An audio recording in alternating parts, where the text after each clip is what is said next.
Bienvenidos a mi canal, a Alfon. Hoy traigo una entrevista o una entrevista que me hace especial ilusión.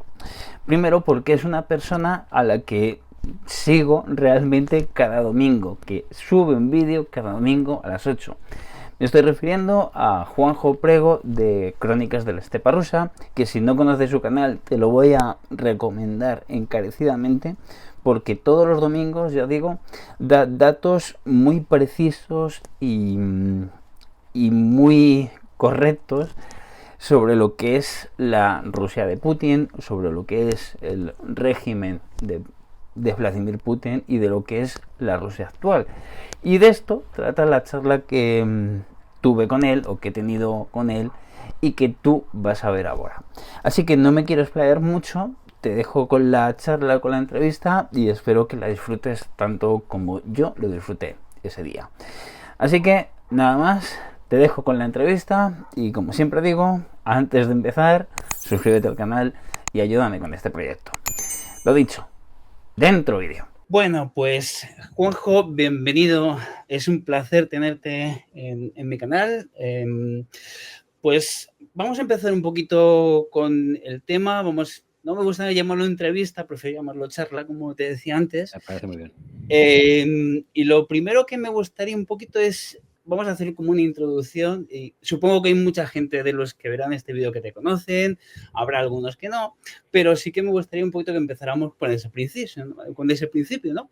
¿Quién eres? ¿De dónde vienes? Un poquito... ¿A dónde voy? Historia. Bueno, pues muy sencillo. Yo nací ya muchos años en San Sebastián, soy de San Sebastián. Soy periodista, mi profesión es periodista, aunque ahora no ejerza como tal. Y yo durante muchos años trabajé en medios de comunicación nacionales, prensa, televisión. Siempre me había gustado y me había llamado la atención, quizá también por cosa de mis padres también, todo el mundo de la Unión Soviética y todo eso. Yo siempre recuerdo una anécdota cuando era pequeño, no sé por qué, no me digas por qué, pero sabía los nombres de los presidentes de el Soviet Supremo, pues estaba Cherny, Andropov, no sé quién, no sé cuantitos, todos esos. Y era muy joven, pero lo sabía, ¿no? En mi casa, por ejemplo, uno de los primeros discos que entró, discos estos de LP, que fue uno de los coros y danzas del Ejército Rojo, que en los años 80 hizo una gira por España y paró en San Sebastián y mis padres fueron a verlos. Mis padres yo creo que eran un poco comunistillas. Y entonces, pues llegué ese recuerdo, o sea, uno de los primeros recuerdos de música que tengo yo es escuchar Kalinka. Para que veas, ¿no? Poníamos ahí el disco y otra vez, y otra vez, y otra vez. No teníamos muchos discos y al final el pobre Kalinka lo teníamos ahí machacado. Y entonces yo creo que siempre había tenido yo esa inquietud por el tema de la Unión Soviética primero y Rusia después, ¿no? Luego ya con el tiempo, cuando ya trabajaba y tal, pues pude hacer un curso de ruso en Madrid. Éramos 4 frikis, también te digo, no éramos más, pero ya, no sé, era algo más, lo tocaba un poco más, ¿no? Y con la crisis del 2008 y tal, pues en 2012 yo perdí mi trabajo, nos echaron a bastantes compañeros de la tele y decidí, bueno, ¿yo qué sé hacer? Yo sé hablar español, sé contar historias, por así decirlo, y decidí probar. Decidí irme a Rusia a ver si ese sitio que me llamaba tanto, pues era algo que realmente merecía la pena o no. Y sí, mereció la pena. Encontré un trabajo como profesor de español y de inglés en una ciudad que se llama Ulyanovsk. Es la Rusia profunda, es, para que sepáis, de la ciudad donde nació Lenin, y ahí es todo Lenin, o sea, donde nació Lenin, donde meó Lenin, donde se pegó el primer lotazo Lenin, donde hizo caca Lenin, todo Lenin. Y la verdad es que estuve ahí 4 años, del 2012 al 2016, que para mí son uno de los mejores años de mi vida. O sea, yo hice muchas amistades, con algunas todavía mantengo el contacto, con otras la guerra lo he perdido. Pero la verdad es que no puedo decir nada malo de los rusos, de cómo me trataron.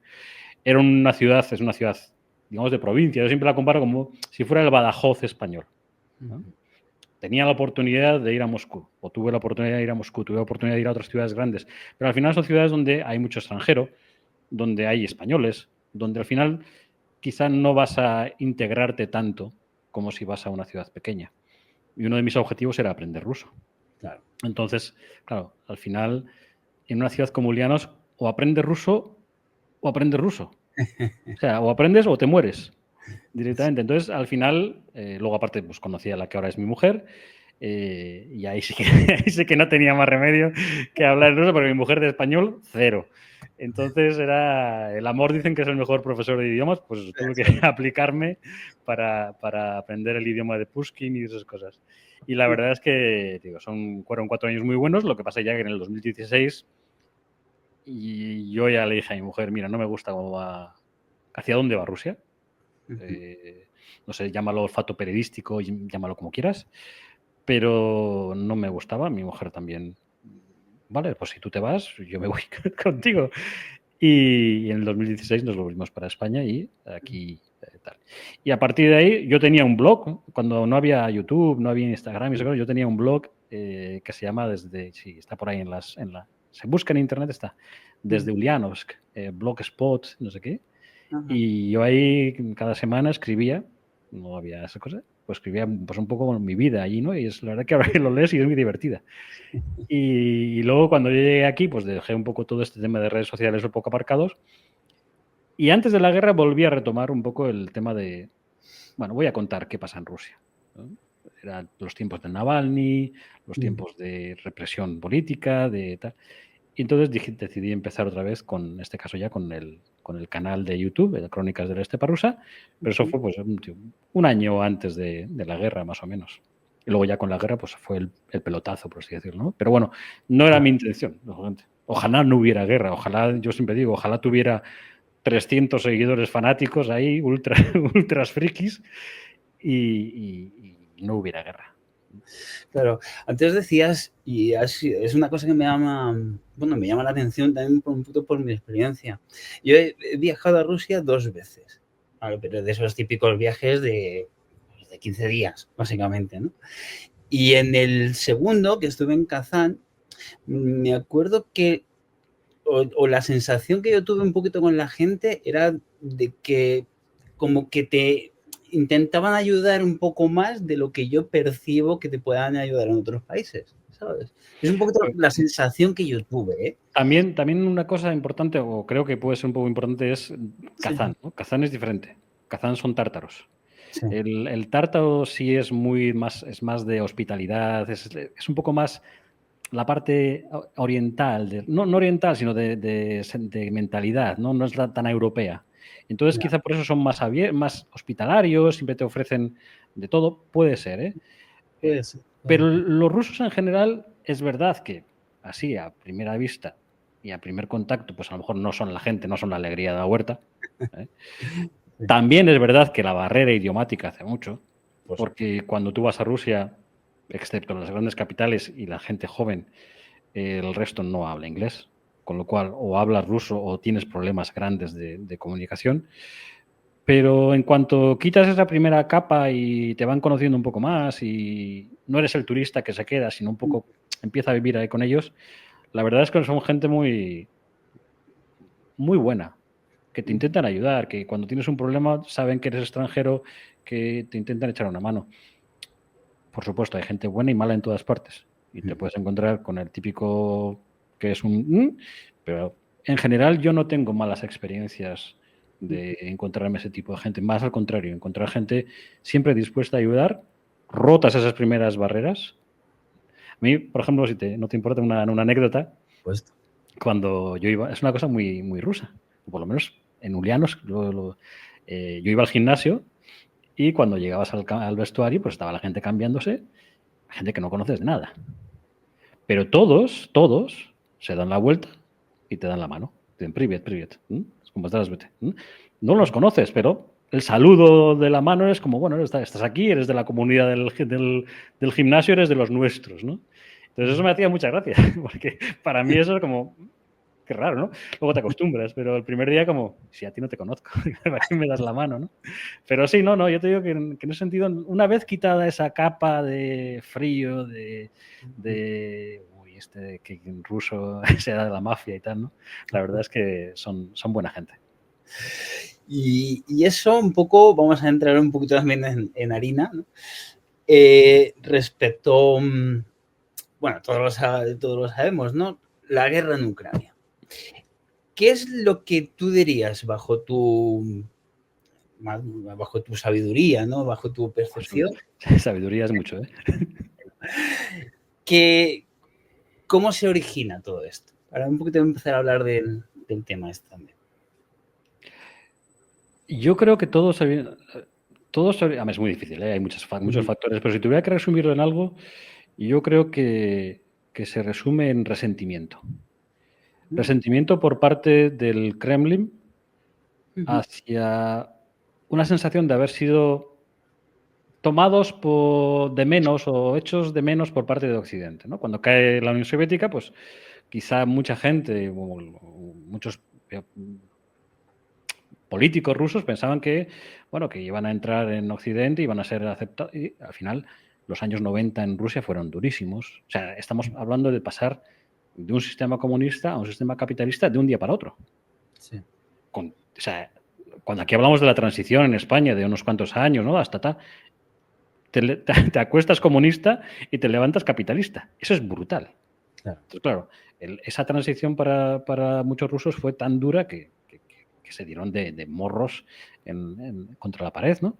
Entonces yo creo que ahí hubo esa sensación de que Occidente no ayudó, de que siempre se consideró a Rusia, bueno, esos señores que tienen mucho petróleo, pero que tampoco tienen mucho más que ofrecer, ¿no? Y yo creo que ahí la figura de Putin es importante para entender, porque yo creo que ha sido el aglutinador de ese resentimiento. Yo creo que, aunque a lo mejor suena un poco raro, pero sí, yo creo que hay dos Putines. Hay un Putin hasta 2008, que son años en los cuales, digamos, intenta congraciarse con Occidente, y luego hay un Putin a partir del 2008, a partir de la guerra de Georgia, donde ya empieza a sacar ese lado autoritario, cada vez censurando más los medios. Por ejemplo, Putin lo primero que hizo cuando llegó al poder fue censurar medios, quitarse la competencia mediática, y a partir de ahí crear toda una historia, que la sigue creando todavía hoy, de Occidente nos dio de lado, Occidente nos tomó por monos de feria, Occidente no nos respetó y somos Rusia. Claro. Ellos siempre ves las televisiones rusas y el Veliki, ¿no? La gran Rusia, ¿no? Magushi, la poderosa. Esa historia de somos potentes, somos grandes, somos poderosos, pues yo creo que Putin la cogió, la adaptó. Putin hace su propia historia. Putin coge lo que le interesa y hace su propia historia. Y en esa historia, pues, Rusia ha sido ha estado machacada por accidente. Yo creo que las anexiones territoriales, quedarse con Crimea, la tibia reacción de Occidente, porque al final tú estás hablando de que tú puedes tener toda la razón del mundo, o no, pero tú has entrado en un territorio que no es tuyo, es otro país, te has saltado las leyes internacionales del 2014 y te has anexionado un territorio que, por las leyes internacionales, es de otro país. La comunidad internacional, pues de esa manera, como siempre, también influido por el tema del gas, de la energía barata, pues hizo un poquito de, bueno, es Crimea, es una pequeña parte, no pasa nada, ¿no? Y yo a partir de ahí creo que Putin se envalentona, ¿no? Dice aquí la ley del más fuerte. Claro. Si yo golpeo y no me pasa nada, pues sigo golpeando. Bueno, ¿tú crees que eso tiene importancia para lo que estamos viendo ahora? Es decir, que en aquella época, en 2014, la falta de reacción, digamos, de lo que es Occidente es otro de los motivos de un poquito de espolearle a Putin. Por supuesto, por supuesto. Esto es como al típico del bullying de la escuela. Si le das todos los días el bocadillo, cada día vendrá por tu bocadillo. Claro. Pero si un día aprendes karate y un día dices no quiero darte el bocadillo y en vez del bocadillo le das un guarrazo, se lo pensará 2 veces. Eso no quiere decir que no vaya a volver a por el bocadillo, pero se lo va a pensar. Claro. Y yo creo que en ese sentido la falta de ayuda de Occidente a Ucrania, dejarla un poco, bueno, las sanciones tenían más agujeros que un queso gruyere. Entonces, al final, eso le envalentonó y dijo, bueno, voy a ir a un poco más, voy a ver qué pasa. Organiza todas digamos, las rebeliones en Kramatorsk, en Sloviansk, son gente rusa venida de Rusia a organizar, con Strelkov, con Girkin al mando. En algunas partes les sale un poco mejor, otras partes no, porque pierden esas zonas de Kramatorsk y Sloviansk, pero ahí está el intento.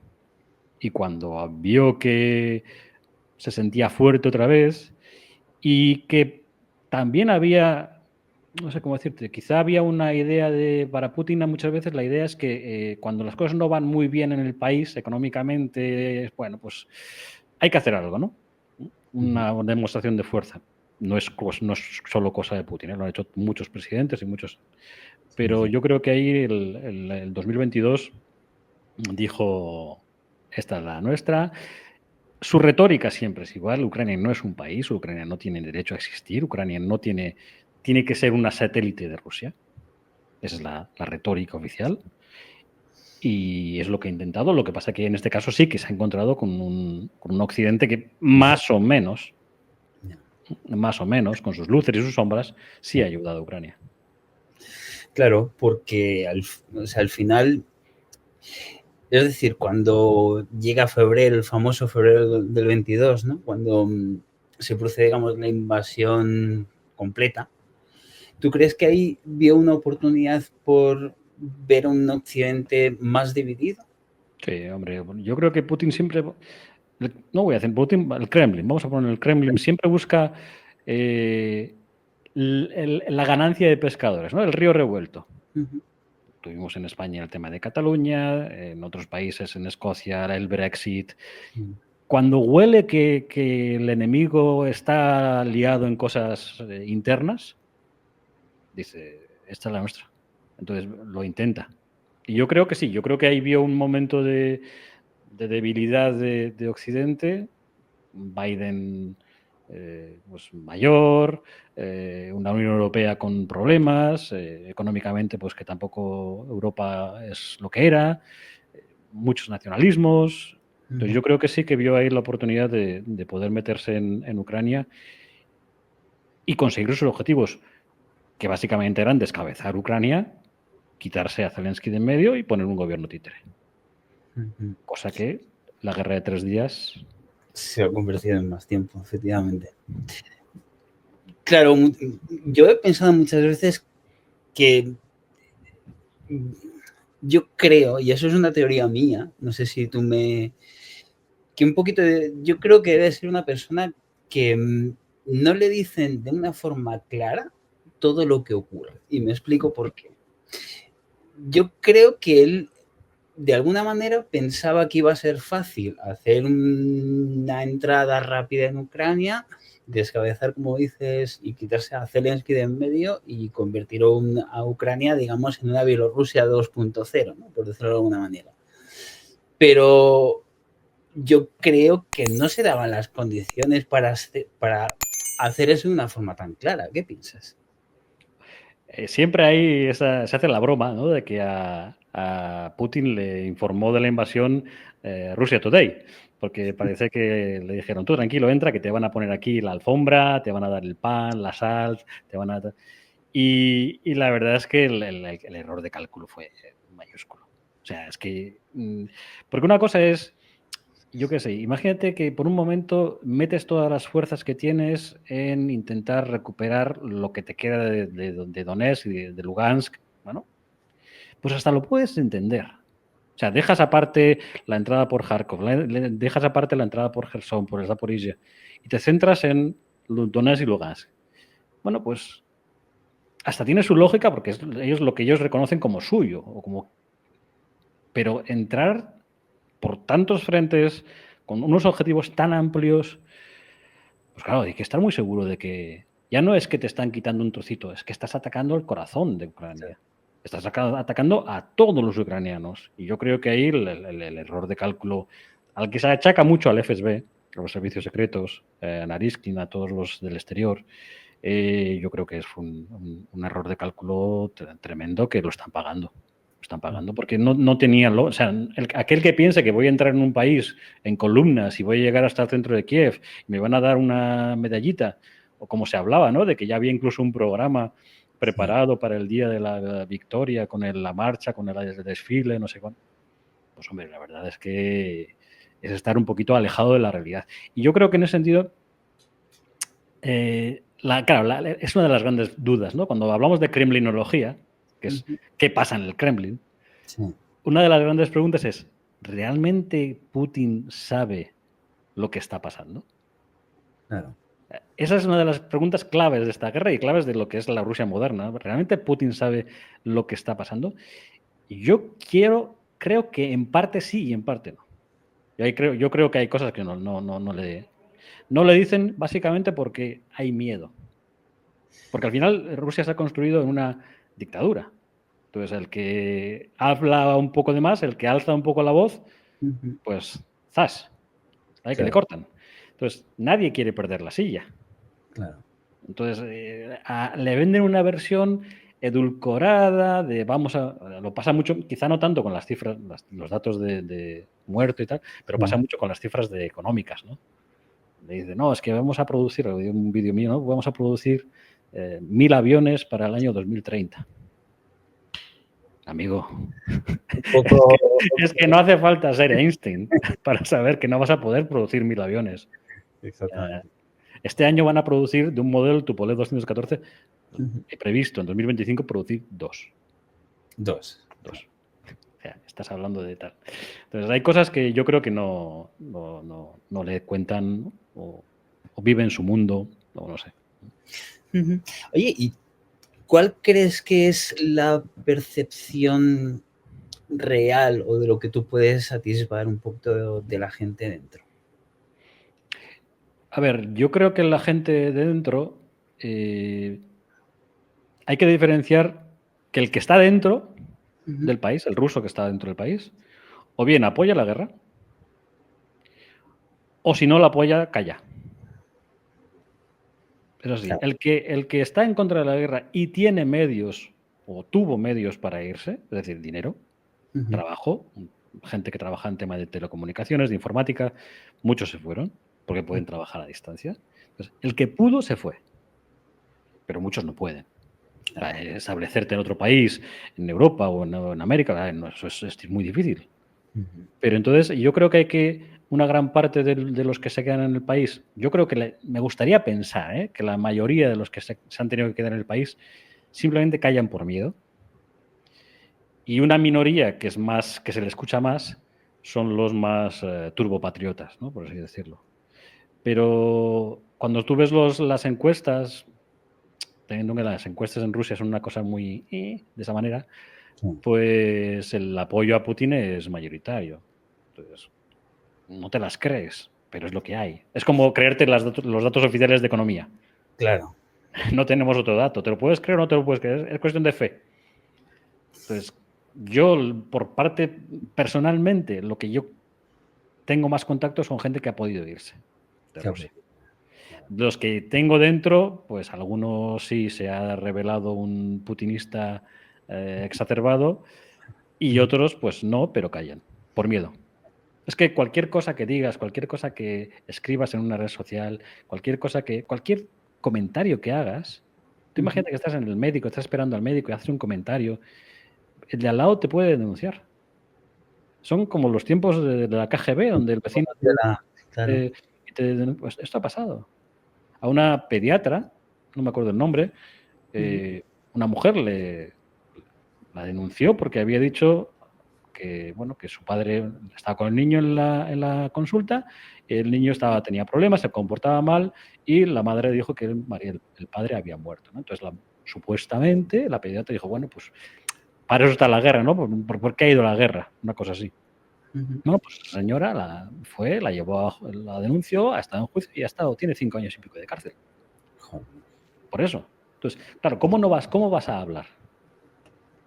¿Cómo vas a decir lo que piensas si es que a la mínima de cambio, a la primera que te llegan, multa,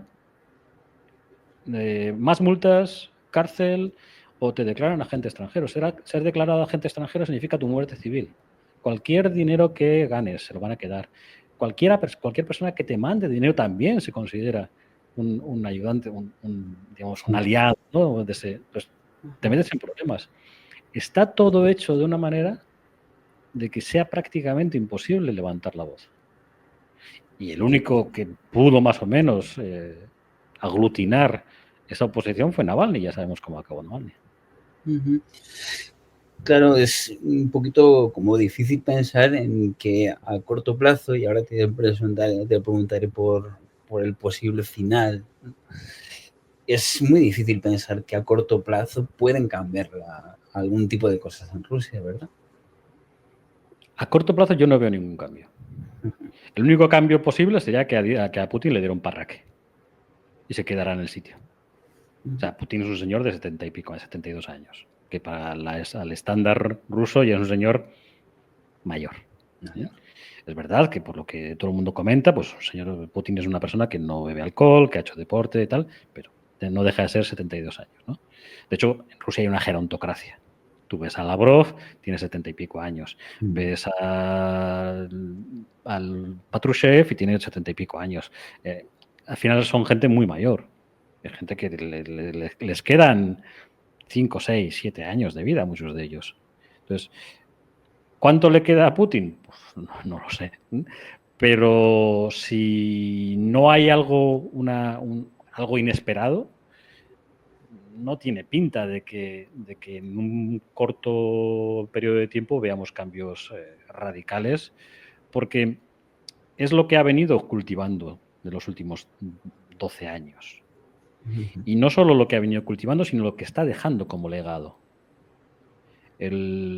Putin hay un programa que creó Putin hace un par de años que se llama Tiempo de Héroes, y es intentar coger a todos esos oficiales, militares que destacan e intentar encaminarlos hacia la vida civil, pero no como ingenieros, ¿no? Sino políticos, gobernadores, vicegobernadores, digamos, que sean los que rijan el destino del país una vez que Putin no esté.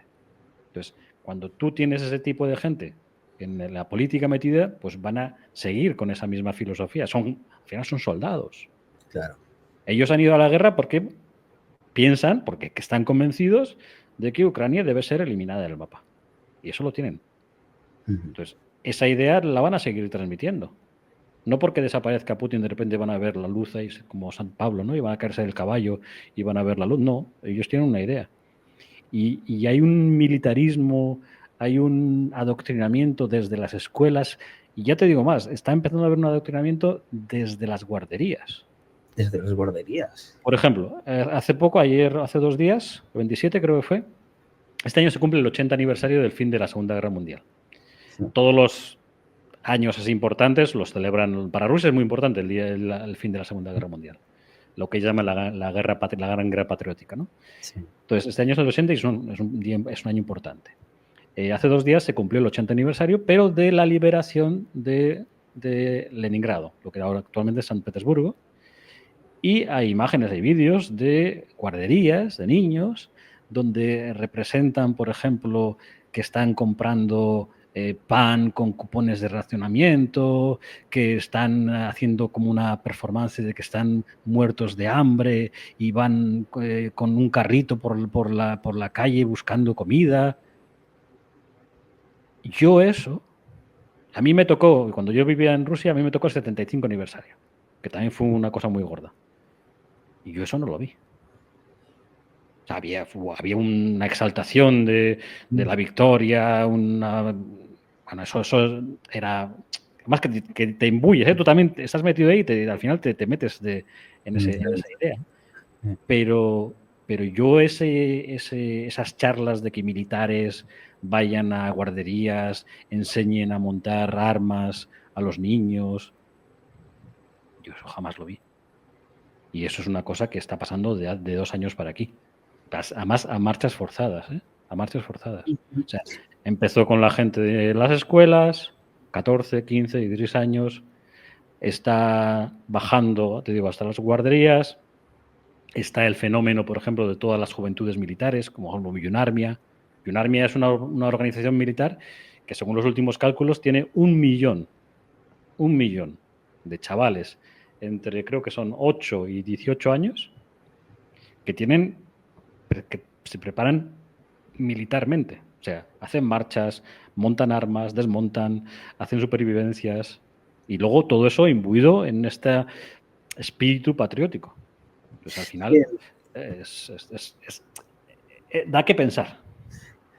Claro, yo creo que lo has comentado varias veces en vídeos tuyos, que decías un poquito como que ahí, no recuerdo muy bien, pero era un poquito, hablabas un poquito lo mismo, ¿no? De que había como escuelas, un poquito que poco a poco iban metiendo más nacionalismo y más nacionalismo y más nacionalismo. Y más que más nacionalismo, Alfonso, es más militarismo. Más militarismo. Un elogio a la vida del soldado. Esta es la vida correcta. La vida del soldado es la vida correcta. Morir por la patria es lo correcto. Y además me acuerdo que hacían un paralelismo entre Piotr, que estudia en la universidad, gana dinero, tiene una mujer, se divorcia, bebe, no bebe, se busca otra mujer, ¿no? Y luego estaba Pavel, que se hacía soldado y era un tipo íntegro, recto, que se casaba, que tenía hijos, que... Entonces, eso es lo que están vendiendo. Ya no te digo tanto, porque al final todos somos patriotas, todos somos nacionalistas, pues, con más o menos. Más o menos, sí. Pero el militarismo es otra cosa. Y eso es lo que hay ahora en Rusia, militarismo. Realmente a mí me da mucho, no iba a decir me llama la atención, pero no es la palabra, es como que digamos que quizás desde fuera, o quizás desde un país como España o desde cualquier país, vamos a llamarle de Occidente, no podemos entender muy bien cómo puede una sociedad llegar un poquito a ese, como tú dices, militarismo tan extremo, ¿no? De preferir la guerra o de preferir o de vender como una vida mejor, una vida de guerra, una vida donde das tu vida y que eso sea mejor que tener una vida decente, ¿no? Porque, bueno, sí, dime. No, tú tienes que tener en cuenta que uno de los factores claves, y nomás te lo cuento, ha sido la propaganda. Claro. Tanto interna como externa. O sea, durante 20 años, ya Putin lleva 25 años en el poder. Pues de esos 25 años, 24 años y 9 meses se ha dedicado a propaganda, propaganda, propaganda y propaganda. Entonces, al final, tienes 2 generaciones prácticamente que han mamado unas ideas políticas, lo que dice el Kremlin. Entonces, desde fuera es difícil, pero claro, es que una vez que estás allí... Claro. Si a ti un profesor te dice, a ver, todos tenemos, no sé, de pequeños siempre idealizamos un poquito la figura del profesor, ¿no? O es un poco esa persona que nos guía, ¿no? Si en casa no hay un contrapeso y el profesor te está diciendo que tú tienes que ser un soldado, que tienes que ir a morir por la patria, al final tú sales pensando que tienes que ir a morir por la patria. Oye, entonces has nombrado que cuando te volviste a España fue porque empezabas a notar que las cosas, como decías antes, no iban bien en Rusia, ¿no? ¿Qué es, si hay algo, hubo algún momento clave que ocurriera que a ti te hizo saltar eso? No hubo un momento concreto. Yo creo que fue el tema de la pérdida de libertades. Te dabas cuenta de que cada vez la gente tenía más miedo a hablar, de que no había la prensa libre independiente, tenía cada vez más problemas, ¿no? La gente empezaba a ir a la cárcel. Entonces yo creo que, porque económicamente en aquel año 2010, es verdad que también el tema del cambio del rublo tuvo unos cuantos subidas y bajadas importantes, pero bueno, te podías acostumbrar a eso, ¿no? Pero yo creo que era un poco el tema más de la falta de libertad, de las leyes, sobre todo por mi mujer, que es la que un poco me dice, esto es lo que, mira, esto que ha hecho Putin, esto no sé qué. Leyes cada vez más encaminadas a cercenar, a cortar la libertad de expresión. Y cuando uno empieza por ese camino, a mí por lo menos yo tengo la sensación de que no va a parar. Porque tú Claro. no empiezas a cortar libertades para un día pararte y decir, bueno, ahora no, ahora todos a la vez como antes. No. Eso es un camino que para un poder autoritario es maravilloso porque al final nadie te va a llevar la contraria, ¿no? Claro. Entonces yo creo que el tema fue ese, fue un poquito un conjunto de cosas, de, y el putinismo exacerbado, ¿no? El yo, el Putin en todas partes, el culto a la personalidad. Yo siempre recuerdo, por ejemplo, en Ulianos hay un estadio de fútbol, se llama el Trudel, estadio Trabajo, ¿no? Y había una pancarta gigante que tenía 1000 años ya, que estaba medio descolorida, donde aparecía una cara, no me acuerdo el lema, y ahí estaba la cara de Putin y la cara del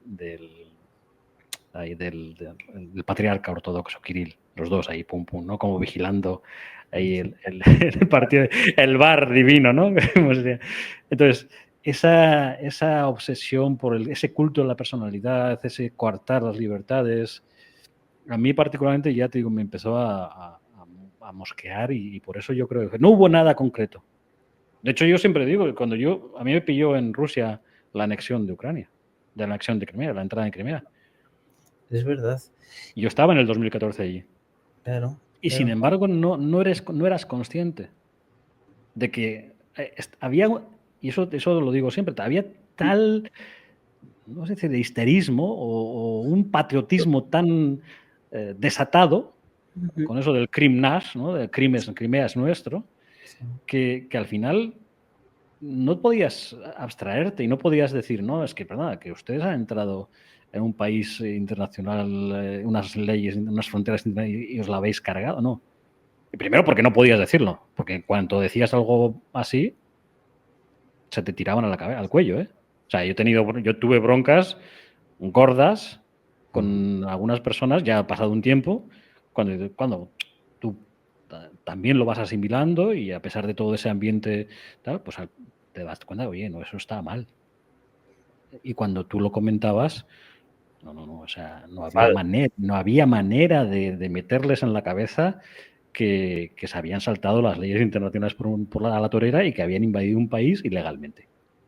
Que es un poquito como, que es un poquito como lo que decías de Crimea, ¿no? Lo consideran como algo suyo y yo siempre digo que si, o sea, Crimea no lo van a soltar ni o sea, antes lanzan cualquier bomba nuclear que soltar Crimea. ¿Por qué es tan importante Crimea? Bueno, primero porque militarmente hablando es una zona, tienes que darte cuenta que Rusia apenas tiene acceso a mares templados todo el año. Claro. Sí, tiene Vladivostok, tiene el Ártico, lo que sea, pero son mares impracticables durante muchos meses del año. Entonces, una salida al Mediterráneo, un puerto de aguas profundas, era básico para Rusia. Por eso, por ejemplo, lo acabamos de ver en Siria, ¿no? Perder esas bases en Siria les ha hecho mucho daño. Es verdad que ahora están intentando recolocarse en Libia, pero perder esas bases en Siria les ha fastidiado mucho. Entonces yo creo que ahí, primero un valor militar y luego un valor también, yo creo que sentimental, ¿no? No sé, se juntaba un poco todo ahí y lo consideraban como algo suyo. Y ya te digo, y cuando pasó, tú no te dabas cuenta, eras como, pues mira, joder. No es que hasta te alegrabas, pero sí que era como, bueno, pues si la gente está contenta, yo también estoy contento. Claro. Así decirlo. Claro, ¿cómo se vivió allí en 2014? Ya no solamente la anexión de Crimea, sino todo el comienzo, digamos, de la guerra. Yo te digo sinceramente, Donbass, Lugansk, Donetsk, a la gente se la sudaba un pie. ¿Sí? Anda. A la gente de corriente y tal, eso me da igual. Lo importante era Crimea. Anda. El resto, o sea, yo he tenido conversaciones con gente que estuvo allí y en Donetsk. Y la verdad es que aquí, o sea, nosotros decimos que venimos de Donetsk año 2015, por ahí. ¿Y qué hacéis allí? O sea, ¿cómo? ¿Y ¿Por qué estáis allí, no? Militares. Entonces, a la gente normal, a la gente de la calle, entonces Lugan se la traía al pairo. Mi opinión, ¿eh? Quizá a lo mejor otros te dirán, no, en Moscú a lo mejor no, pero yo creo que en Moscú menos incluso, porque en Moscú todo se diluye un poco más al ser una gran ciudad. Pero en una ciudad de provincias, yo tenía la sensación de que les daba igual eso. Imagino que lo que podemos extrapolar a Rusia y a la gente de Donetsk y Lugansk, pues no. Yo creo que no sabrían ni poner al principio dónde estaba Kramatorsk o Sloviansk en el mapa. Crimea no, ¿eh? Crimea era otra cosa. Crimea era sagrada, ha vuelto a casa, lo que tú quieras. Pero pegarse por Kramatorsk, pegarse por Ilovaisk, pegarse por Sloviansk, ahí ya tengo más dudas de que a la gente le importara mucho. Claro, hombre, lo que sí que debió ser fue una exaltación otra vez del nacionalismo, ¿no? Del patriotismo, por decirlo. Crimea sí. Claro. Claro, Crimea, o sea, con Crimea aquello se desbordó. O sea, te repito, o sea, se desbordó de tal manera que hasta tú, que eras un espectador desde fuera, con simpatía hacia Rusia, porque al fin y al cabo tú decides. Porque una cosa muy diferente es cuando tú, me pasó alguna vez, ¿no? Que algunos trabajadores de empresas que trabajaban, de empresas españolas, vendían máquina, sobre todo máquina herramienta, a Rusia. Y me pasó un par de veces que dos chicos tuvieron que ir a 15 días a Ulyanovsk a enseñar cómo funcionaban las máquinas a los rusos. A la semana estaban hasta las narices. Se querían volver a casa, pero ya, corriendo. ¿Y eso? Pues porque el idioma es... Si no sabes el carácter de la gente, pues va a estar 15 días, tampoco te vas aquí a hacer muy amigo de ellos, ¿no? Entonces, como que ni ellos hacían por integrarse, porque es que ellos eran unos mandados que iban hasta Ulyanovsk, que está en el culo del mundo, con perdón. No me acuerdo si incluso era invierno, con unas temperaturas de 15, 12, 13, 20 bajo cero, con unos servicios que, si los comparas con Europa, eran mucho peores. Entonces, al final eran como diciendo, me preguntaba, ¿no? Porque alguno me encontró por el blog que tenía. Entonces, ¿tú por qué carajo estás aquí? Entonces, yo creo que es muy diferente cuando tú ibas ahí porque a ti te apetecía integrarte, te apetecía conocer, te apetecía saber, te apetecía aprender el idioma, la cultura, que cuando te mandaban. Entonces, yo creo que en ese momento, el 2014, yo sí era rusófobo, ¿no? Sí. No, como sea, al contrario, rusófilo. Rusófilo. Muy rusófilo, ¿no? O sea, un país está. Entonces, yo creo que ahí, no sé, una cosa, esa exaltación del patriotismo que se vivió en el 2014, pues hasta la acabas aceptando y haciendo tuya. Claro. No como ellos, pero sí en gran medida. Entonces, oye, no... Hay yo lo llamo fenómeno desde hace mucho tiempo en todo tipo de redes sociales, en internet, que a mí me llama mucho la atención, que es la típica persona que podemos llamar como putinejo, ¿no? Que es pues la típica persona que está en internet defendiendo todo lo que hace Rusia, todo, vamos, de una manera completamente extrema, pero que es un tío que es alguien que nunca ha estado, por supuesto, en Rusia, que nunca ha tenido relación con nada, pero sí que se ve muchas veces ese tipo de perfil, ¿no? Sí. Entonces, pero yo creo que también hay que verlo todo en un contexto de antiamericanismo. Claro. O sea, yo creo que esos putinejos sobreviven o surgen por un antiamericanismo. Todo lo que vaya contra Estados Unidos es bueno. Ese es el lema, ¿no? Todo lo que vaya contra los yanquis, lo compro. Pues entonces, si Rusia va contra los yanquis, lo compra. Si Maduro va contra los yanquis, lo compra. Si Cuba va contra ellos, lo compra. Si China va contra los yanquis, lo compra. Si Malasia un día o Madagascar decide ir contra los yanquis, fanáticos de Madagascar. Es así.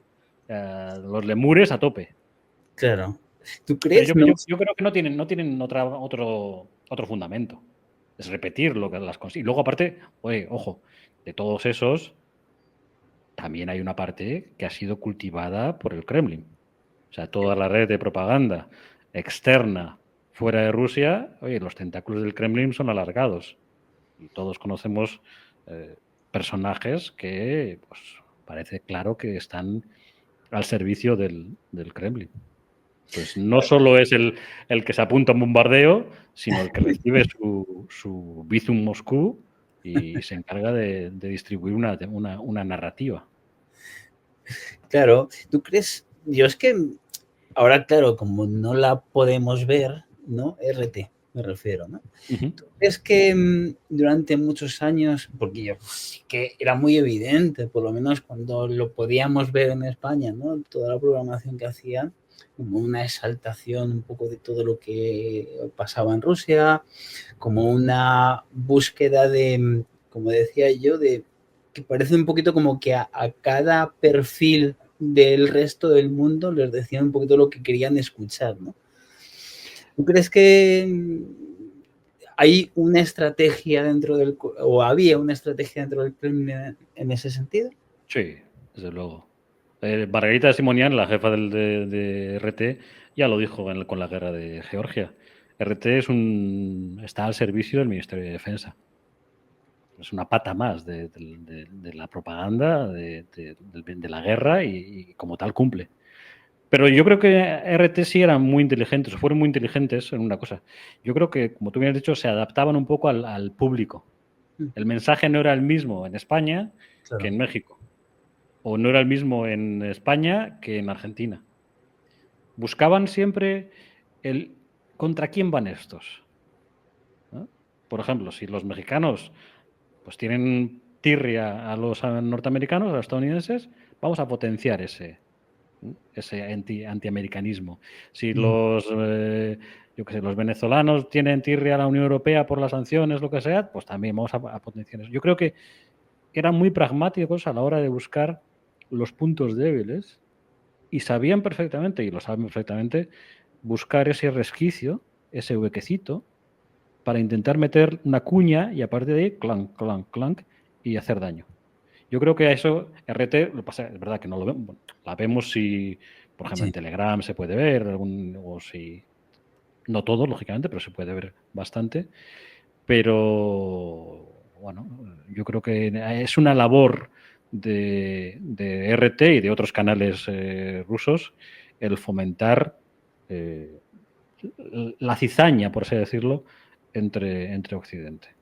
De hecho, si tú ves los presupuestos rusos, este año, por ejemplo, lo que más aumenta son los gastos militares, pero una de las partidas que más aumenta son todo lo que le cae a los medios de comunicación. A Solovyov, a Misiponian, a Kisilov, a los grandes propagandistas, los riegan de dinero. Entonces eso al final, pues, o sea, no van a ir contra el que les da de comer. Entonces al final hay una temática, hay unas órdenes y se ve muchas veces, ¿no? Cuando pasa algo que va contra el Kremlin, hay como una especie de silencio hasta que se da la hoja de ruta de qué hay que decir y a partir de ese momento, ¡rum! Da. Pues yo creo que en ese sentido la propaganda rusa ha sido muy efectiva y ha calado, porque digo, si hay que ir contra Estados Unidos, es que Estados Unidos es el mal, ¿no? Todo, pues venga, todos contra Estados Unidos. Entonces, hay mucha gente que compra ese relato, o bien porque quiere, o bien porque es pagado. Claro.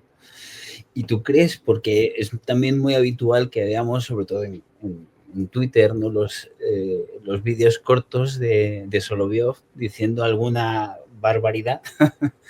¿Tú crees que también hay algo detrás de eso? Un poquito como... Si la pregunta es si se lo creen o no se lo creen, no te puedo decir. Yo creo que sí se lo creen. Yo creo que llega un momento en que se lo creen. Pero es que están las barbaridades que dicen son tan grandes que en una mente normal, como la tuya o la mía o los que nos estén viendo en estos momentos, es difícil de pensar eso de... Es difícil que un tío diga en la televisión, oye, se tiran bombas nucleares, si nos morimos, nos morimos. Y que si no hay Rusia, ¿para qué vivir? ¿Qué me estás contando? O sea, que estás hablando de que por un pedazo de tierra vas a cargarte a 200.000, 300.000 personas porque sí. Y lo dices en un horario de máxima audiencia, ¿eh? O sea, esto no es un programa de a las 12 de la noche que lo ven 4 gatos. También te digo una verdad, es verdad que los últimos índices, el último año, todos estos programas de lo que llaman muchos, así, el chiringuito nuclear, ¿no? Mucha gente lo llama. Pues es verdad que todos esos programas están bajando mucho de audiencia. Hay mucho hastío también por parte en Rusia de todo esto. Pero los primeros meses de la guerra eran 24 horas, guerra, propaganda. Pasa que ese ritmo es imposible. Es imposible. O sea, la gente al final dice, ya necesito... Se suspendieron todos los programas, por ejemplo, de humor. Hay un humorista que a mí me gusta mucho, que es Iván Urgant, que tenía un programa tipo, yo qué sé, vamos a poner como La Resistencia, ¿no? Sí. Y este tipo se fue de Rusia.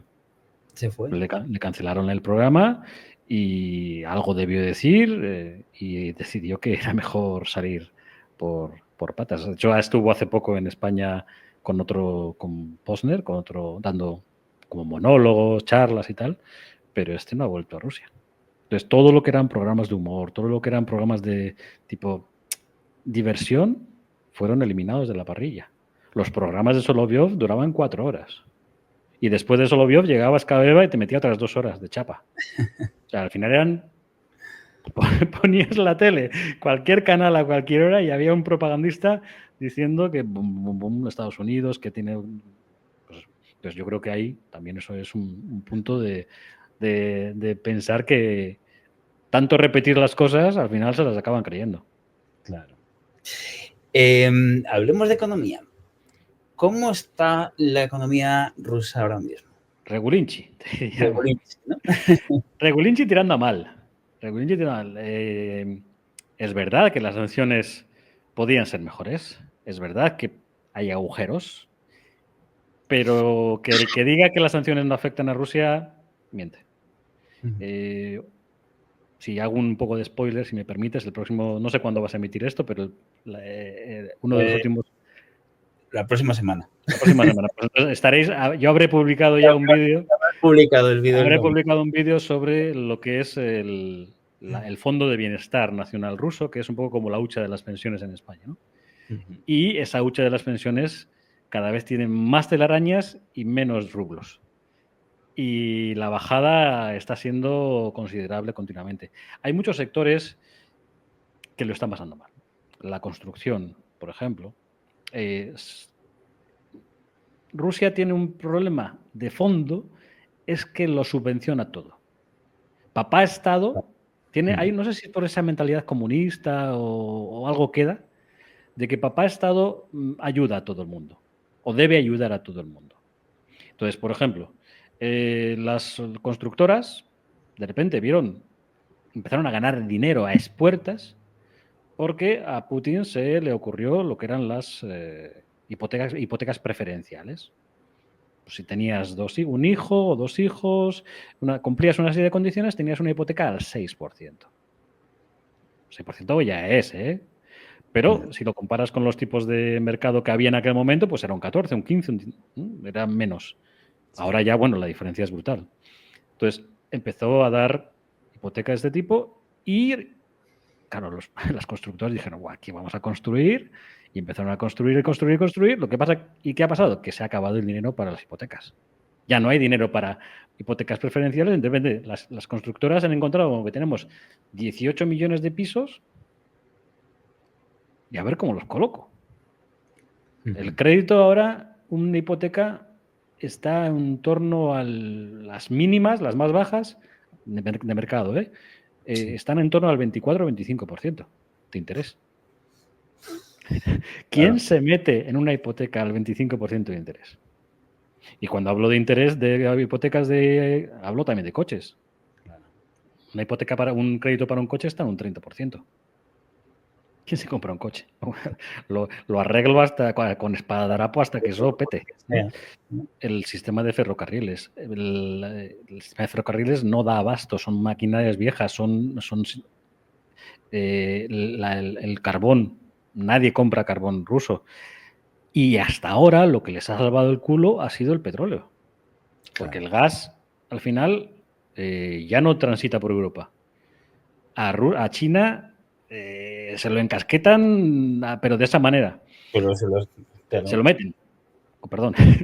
Pero, por ejemplo, una de las grandes obsesiones de Putin es el Power of Siberia 2. Digamos, hay un Power of Siberia 1, es un poco como el Nord Stream 1 y Nord Stream 2, ¿no? Sí. Bueno, pues está el Power of Siberia 1 que lleva gas a China, pero la idea de Putin era hacer un Power of Siberia 2 donde, digamos, meter gas a puertas a China y de esa manera, pues, compensar lo que dejas de perder, lo que dejas de ganar en Europa, ¿no? Y el Xi Jinping, pues, le ha dicho que como que no.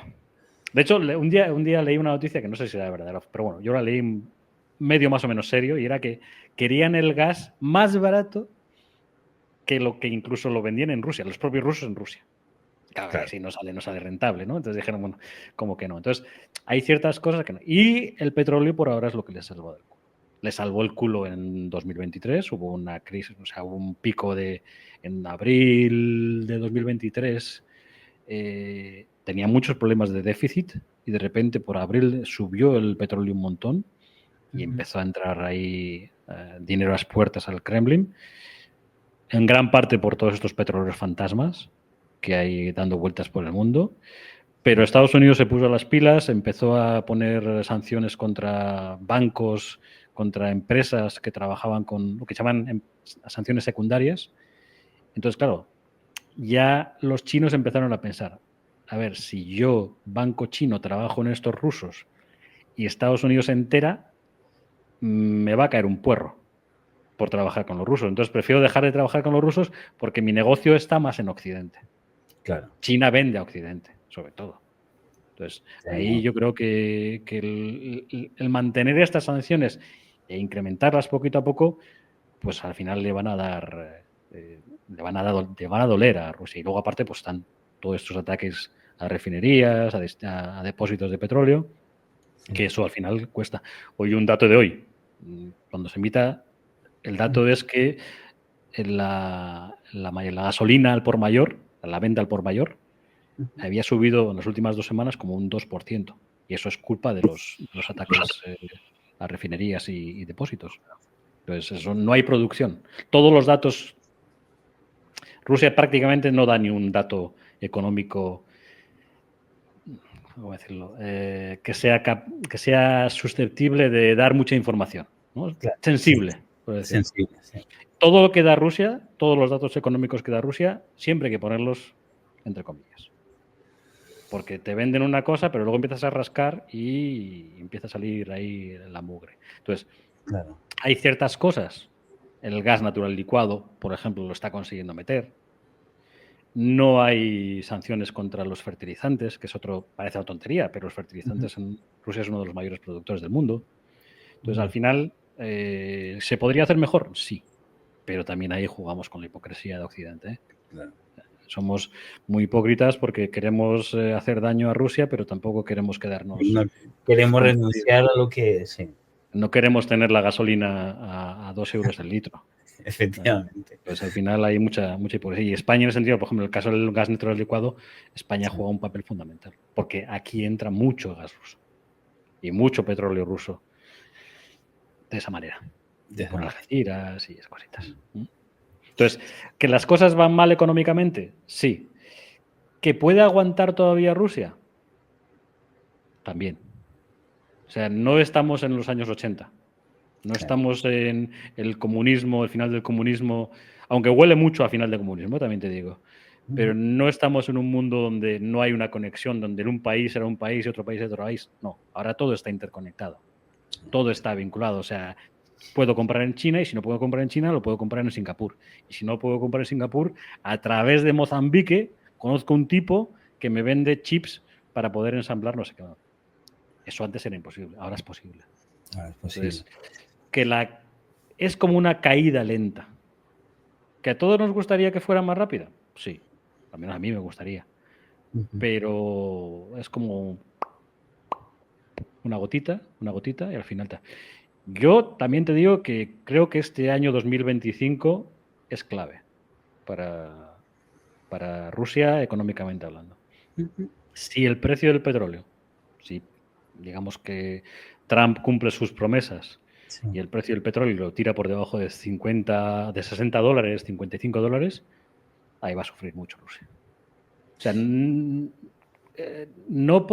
tenemos que pensar que Rusia, bueno, puede darle a la máquina de imprimir billetes y listo. O sea, se le va a ir la inflación. Hay una lucha interna en el Kremlin enorme entre la parte que defiende Nabiulina, la jefa del Banco Central, y todos los oligarcas, empresarios que ven que esas tasas de interés no pueden, digamos, pedir préstamos a esos. Entonces, el Estado tiene que financiar, pero si financia el Estado se endeuda y para pagar la deuda necesito recurrir al fondo de pensiones y no me queda dinero.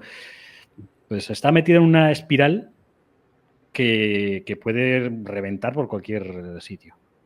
Y este año, una cosa que, por ejemplo, han tenido suerte es que el invierno está siendo muy cálido. Y, por ejemplo, no estamos viendo muchos reventones de tuberías, muchas cosas de calefacción que sacan. Eso sí que saca a la calle a la gente. El año pasado hubo muchas protestas. Sí.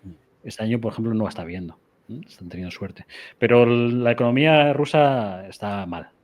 Está mal. Aunque nos quieren vender que todo va bien, que no hay ningún problema. Perfecto y que todo es una... Cuando tú te quedas... es que al final tenemos todos, y yo también, y generalmente tendemos a quedarnos con el titular gordo de la economía rusa crece a un ritmo del 4%. Vale, sí. ¿Pero por qué crece un 4%? ¿Qué está produciendo Rusia? Pues está produciendo armas, tanques, blindados, cañones, que tienen una vida útil de X tiempo y que no aportan nada a la sociedad rusa. Yo no como cañones con tostadas. Eso ¿cómo es? Cañones de mantequilla, cañones. Bueno, venga, cañones. Entonces, ¿que se le puede apretar más? Sí. Y ahí Trump tiene que jugar un papel importante a ver cómo reacciona.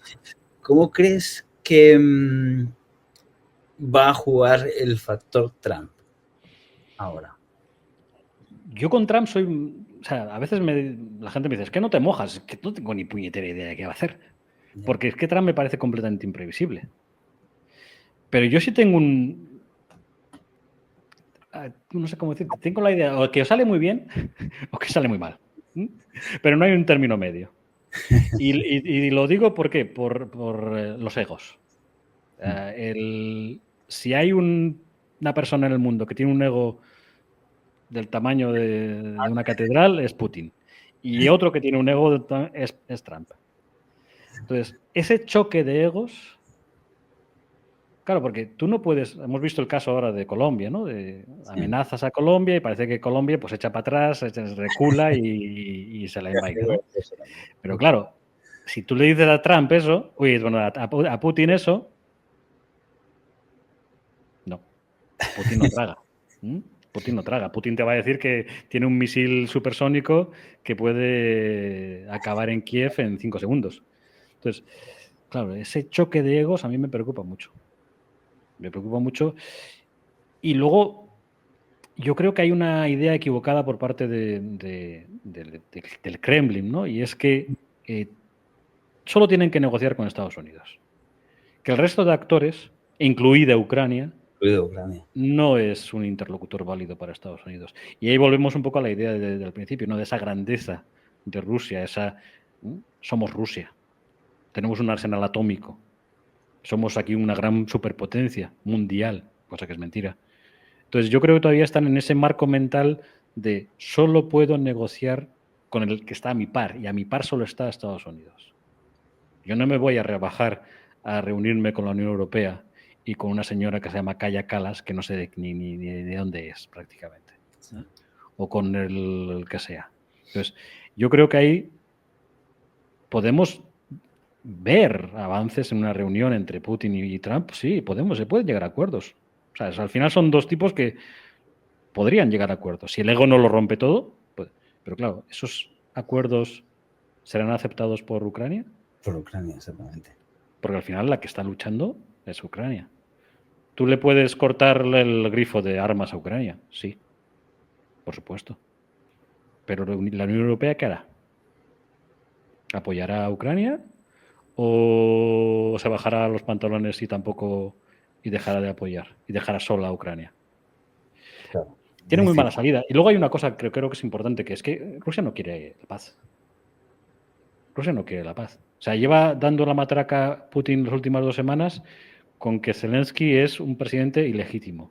Que como es un presidente ilegítimo no tiene derecho a negociar. Y aunque negociara, todo lo negociado por Zelensky no tiene ninguna validez.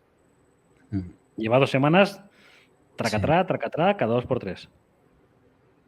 Yo creo que es un gesto, o sea, para mí eso denota que no le interesa negociar con Ucrania. Y luego además tenemos esta narrativa de que Rusia avanza, que sí, avanza 4 metros, avanza medio kilómetro, avanza. Todos los pueblos que caen son estratégicos y luego no pasa nada. Claro. O sea, cayó Bakhmut y después de Bakhmut iba a ser eso ya un paseo militar. Nada. Cayó no sé cuantitos. Y al final son metros, kilómetros cuadrados. Otro día había ayer publicó un medio ruso, Agencia, que este último mes había sido el mes donde menos habían avanzado, menos kilómetros cuadrados habían recuperado los rusos. O habían liberado los rusos. ¿Vale? Entonces, Agencia es un medio anti-Putin, pero bueno, lo habían puesto así.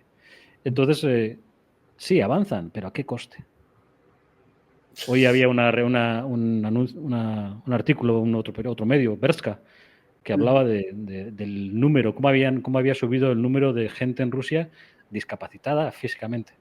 En el último año había crecido un 100 y pico %. Había 416.000 personas legalmente censadas que estaban consideradas como inválidas. Cuando hace poco eran 100 y pico mil. Hace un par de años eran 100 y pico mil. Es una carga muy grande para el país, ¿eh? Sí. Porque estamos hablando de la guerra y de la paz, pero ¿y la posguerra? ¿Cómo vas a poder, primero, transformar económicamente esa economía de guerra que tienes a una economía de paz? ¿Y cómo vas a poder asimilar a todos esos soldados con todos sus traumas, con todos sus problemas, con todas sus cosas de cabeza a la vida civil otra vez? Rusia ya ha vivido esto. Estuvo la guerra, el síndrome de Afganistán, el síndrome de Chechenia, y ahora se llama el síndrome de Ucrania, el síndrome ucraniano. Entonces, hay muchísima gente. Y luego hay una cosa que yo creo que, y estoy viendo más, es una cosa como que estoy notando más últimamente, es una percepción por parte de los que vienen de la guerra y están de permisos o tal, de que son una casta superior, están por encima del resto que no ha ido a combatir. Entonces tienen permisos, tienen como derechos adquiridos. Entonces, ves comportamientos que, pues no sé, gente que no quiere pagar en los supermercados porque vengo de la guerra. O el otro día hubo un altercado en el aeropuerto de Sheremetyevo, un tipo que venía de la guerra, pues le dio una paliza a un controlador, que estaba en el despacho de billetes, en el check-in, ¿no? Sí. Porque quería pasar, que ya estaba cansado y le metió. Entonces, están acostumbrados a unos valores, los valores de la guerra, Claro. de crueldad, de lo que tú quieras, que trasladar todo eso a la vida civil va a ser muy problemático. Hay miles de soldados heridos, miles de traumatizados. No hablo de los muertos, que también son miles. Pero toda esa carga, inválidos, tullidos, traumatizados, psicológicamente inestables, problemas como el alcohol, eso, ojo, y eso también pasa en Ucrania, ¿eh? Pero yo creo que menos. Pero en Rusia va a pasar. Y pasa. Entonces, al final, eso va a ser un trago muy duro para Rusia. Volver a la normalidad también. Claro. Es difícil atisbar ese final. Yo ahora no lo veo. Yo ahora no veo un final. Veo un final por agotamiento de una de las partes, más que por deseo de terminar la guerra.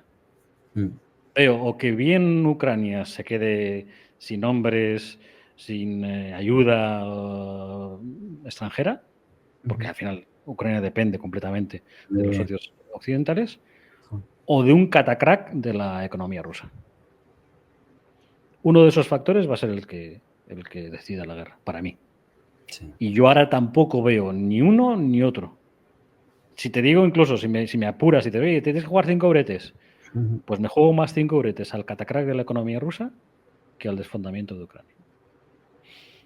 Pero eso es simplemente mi percepción. Futurología también. Futurología.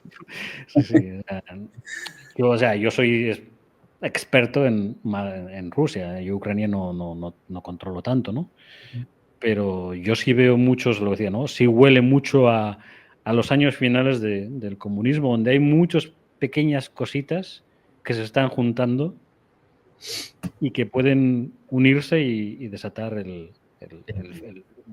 un movimiento inesperado y caótico. Y vamos a ver, ¿eh? ¿Y tú crees que eso podría activar algún tipo de oposición? No. La oposición en Rusia no existe. La oposición en Rusia, la oposición, digamos, la que está en el Parlamento, simplemente son títeres. Sí. Tanto el Partido Comunista como el LDPR, como el Gente Nueva, son todo. Y luego la oposición externa, por la que, digamos, comandaba Navalny, bueno, pues esos están a la guerra con otras facciones de la oposición. Están los de Jodorkovsky que no se pueden ver con Navalny. Dentro de los de Navalny hay gente que ahora está descubriendo que el que era el número 2 de Navalny pues realmente estaba trincando dinero de un banquero. Entre ellos están a matar. O sea, no tiene ninguna credibilidad en este momento. Y yo he sido, y mira que yo he sido muy navalnista, para mí el día que lo mataron, que yo siempre digo que lo mataron, fue un día muy duro, pero yo creo que la credibilidad que tiene ahora tanto el equipo de Navalny con Yulia Navalnaya, que es que tienen que levantar la sanción. Otro día hablaba, no sé, era María Pechik, una de las, digamos, de los pesos pesados, era, pues lo que pueden hacer es levantar las sanciones a Rusia para intercambiar por presos políticos. O sea, tú quieres que Occidente levante las sanciones para que tú puedas volver a Rusia y no te pase nada. Y cuando llegues a Rusia te van a volver a detener. Vamos a ver. Entonces, no hay una oposición. La pregunta del millón es, lo que hablaba un poco, ¿no? Si Putin le da un parraque o Putin es capaz de organizar la sucesión. Si mañana a Putin le da un parraque y se queda en el sitio, pues podemos encontrarnos con que tenemos un señor después peor todavía, incluso. Si después si Putin dice, bueno, ya me voy a retirar dentro de 2 años, organizo un paso de poder, podríamos encontrar otras opciones. No sé, desde las opciones malas, muy malas, como Medvedev, o Patrushev es muy mayor, y no lo cuento, o opciones un poco más tibias, como el primer ministro Mishustin, que bueno, es un economista, es un tipo más gris, a pesar de que todos están trabajando para la guerra, tiene otro temperamento, ¿no? Entonces, habría que verlo. Pero yo creo que ahí no veo, yo repito, no veo un final de la guerra en un breve tiempo. Desgraciadamente. Desgraciadamente, exactamente. Es lo que quería decir. Oye, pues ha sido un auténtico placer. Placer es mío, Alfonso. A veces me da miedo porque empiezo a hablar y empiezo a contar batallitas y parece aquí eso la batalla del abuelo y tal, ¿no? Eso a mí me encanta, ¿sabes? Porque además soy de los que considera que cuando escuchas y te acostumbras a escuchar a la gente con la que, ¿sabes? Que incluso le das espacio para explayarse y eso. Yo creo que se hace la conversación más amena porque al final esa persona se encuentra más a gusto, ¿sabes? Sí, es un poquito la sensación que yo también, ¿no? Cuando hago entrevistas me gusta eso, pues, que la gente cuente. Aparte, me gusta siempre llevar a gente que sabe del tema, ¿no? Entonces, cuando alguien sabe del tema, escucha. Que es lo mejor. O sea que nada. Bueno, pues yo encantado y cuando quieras aquí estoy. Y si puedes, y si algún día puedes o podemos, que yo no sé si podré, recomiendo a la gente viajar a Rusia porque es un país maravilloso. Eso es lo que te quería preguntar ya para terminar. Yo no podré ir, No sé si después de la entrevista tú también podrás, pero yo sí echo de menos, echo de menos. Mi mujer no ve a su familia desde hace 5 años. Al final es parte, son 4 años de mi vida, mi familia política es de allí, mi familia... Entonces, al final es parte de Rusia, es parte de mi vida y realmente me apetecería muchísimo, muchísimo poder volver, pero en otras condiciones y con otro gobierno y con una Rusia, digamos, libre, democrática, donde la gente podía decir lo que piensa y no lo que tenemos ahora, que es una dictadura en la cual la gente tiene miedo a decir lo que piensa. Pero todos los que no estéis en la lista negra, id a verla. Id a Kazán, que es una ciudad preciosa. Así, Kazán. Es una ciudad, a mí es una de las ciudades más bonitas. Id a San Petersburgo, que es precioso. Id a Moscú, que a pesar de que no es tan bonito, quizá la Plaza Roja impone. Estás ahí, aquí está. Si podéis ir hacia la zona del lago Baikal, Irkutsk, que es precioso en verano. En invierno sería ideal, pero tenéis unas temperaturas un poquito fresquitas. Pero ya Kamchatka es un poco lejano, pero también... ¿Más aventura? Pues, o sea, hay gente que paga muchísimo dinero por hacer ahí unos trekkings y tal, con sus osos y con sus cosas. Rusia es un país enorme que tiene absolutamente todo. O sea, que también, oye, que quieres ir a la playa, pues te vas a Sochi. Sí. Tampoco pasa nada. Bueno, ahora está un poco con fuel oil, un poquito así, pero bueno, eso es un pequeño detalle. Pero no por... yo siempre digo, Rusia no es su gobierno, Rusia es más que su gobierno, Rusia es un país, Rusia es su gente, y lo que tenemos en el gobierno es temporal. ¿Está durando mucho? Sí, pero es temporal. O sea, que todo el mundo vaya sin miedo, que desde luego van a ser... Y los españoles encima siempre hemos sido muy bien recibidos en Rusia. Para los rusos España es como, hola, fiesta, paella, sangría, verano...